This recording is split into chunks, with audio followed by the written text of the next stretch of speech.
Here's today's In Touch devotion.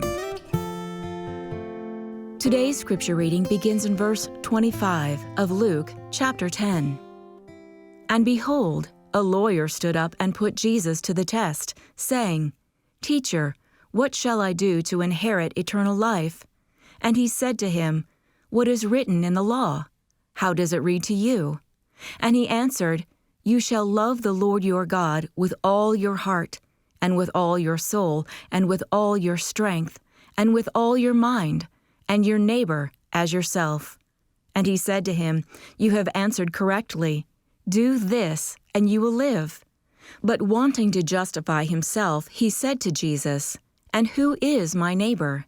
Jesus replied and said, A man was going down from Jerusalem to Jericho, and he encountered robbers, and they stripped him and beat him, and went away, leaving him half dead.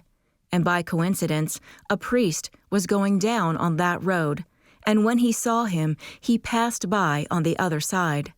Likewise, a Levite also, when he came to the place and saw him, passed by on the other side.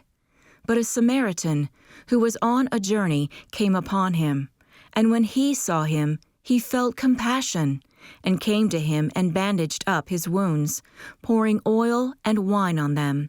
And he put him on his own animal, and brought him to an inn, and took care of him. On the next day he took out 2 denarii, and gave them to the innkeeper, and said, Take care of him, and whatever more you spend, when I return, I will repay you. Which of these 3 do you think proved to be a neighbor to the man who fell into the robber's hands? And he said, The one who showed compassion to him.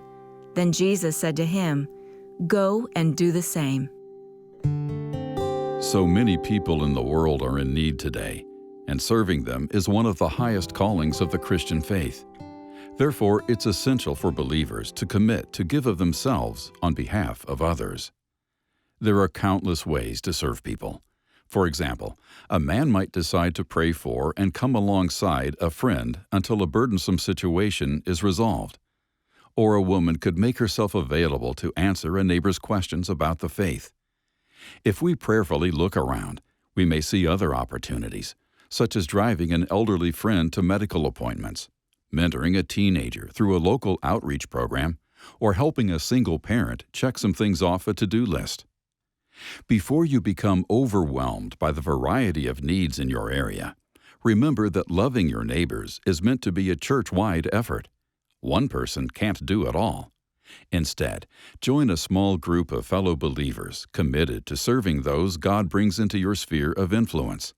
In order to care for them, you may be asked to surrender resources and time, but when you do, the Lord will bless you with the joy and contentment that come only from Him.